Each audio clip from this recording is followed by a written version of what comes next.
things are getting real spicy with the debt ceiling. Now, I've said all along, I don't think that this thing's a done deal like everyone thinks. A lot of content creators, some that I respect very much, think that this thing is a done deal. But let's take a listen to what Chip Roy and the Republican caucus had to say about it. My colleagues, be very clear. Not one Republican should vote for this deal. It is a bad deal. No one sent us here to borrow an additional $4 trillion to get absolutely nothing in return. But at best, if I'm being really generous, a spending freeze for a couple of years. That's it. That's about what you get. And frankly, you're going to make things worse. And my Democratic colleagues know it. That's why they're supporting it. That's why they're going around gleeful. Look, there's a reason our Democrat colleagues support this. There's a reason that Mitt Romney supports this. There's a reason that Bill Kristol supports this. It's all the same stuff. There's a reason that our conservative allies are opposing it roundly. The Club for Growth, scoring against it. The Heritage Foundation, scoring against it. Freedom Works, scoring against it. Ron DeSantis, publicly opposed. President Trump said he thought we should default rather than pursue this kind of lunacy.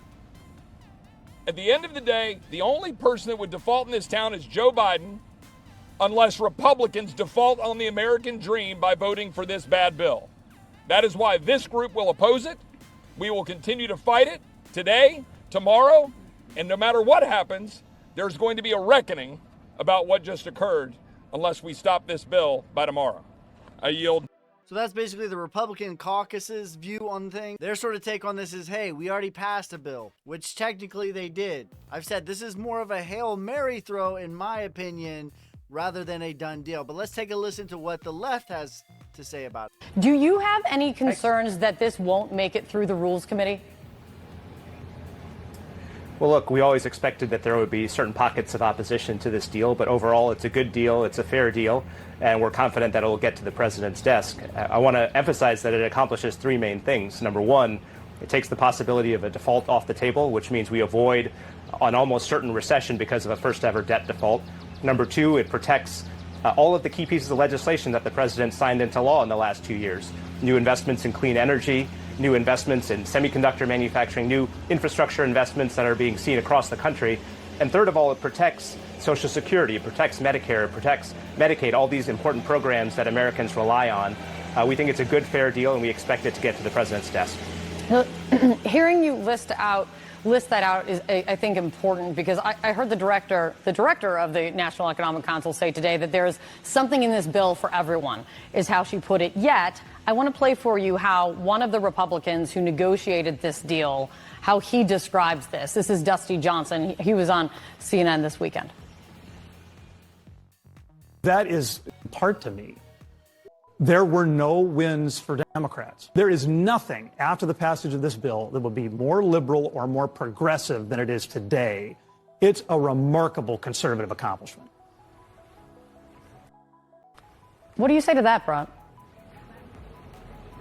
Well, we respectfully disagree. I think you have to take a bigger picture look at all of this. Since the president has come into office 2.5 years ago, we've seen an incredible amount of economic progress. Remember, the unemployment rate was well over 6% when he came into office. Now it's 3.4%, which is the lowest it's been since 1969. He has secured all of these incredible investments that are just starting to hit the economy. What we are trying to do is preserve those investments, preserve the progress that we have made. And we've done that by essentially locking in the wins that we've gotten over the last 2 years. Look, we have to take a step back and realize that we're now in a period of divided government. Not everybody's going to get everything that they want. That's the reality of governing. But overall, the president has an economic vision. That economic vision is working. And what this deal allows us to do is continue to see that through over the next 2 years and preserve the victories that we've gotten so far. If Dusty Johnson's describing it as a remarkable conservative accomplishment, and you disagree, is it a remarkable progressive accomplishment or a remarkable compromise accomplishment? Obviously everyone is going to be able to going to speak about it and brand the negotiations however they're going to. But how do you describe what literally we're looking at in terms of legislation now before the American people?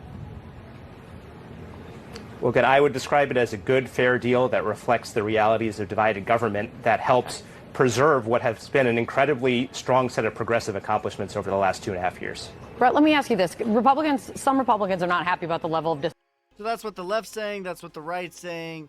A lot of creators are saying that they think it's a done deal and this thing's done and it's going to get passed. I personally think that we have a lot more work to do. Margins to get this thing passed are very, very thin. But I'll keep you guys updated. If there's a bill that goes to the floor, I will live stream that for you guys. Ultimately, long term, I think that it's actually bullish for crypto if it gets passed or if it doesn't. But let me know in the comments what you guys think. Peace, love, prosperity. God first.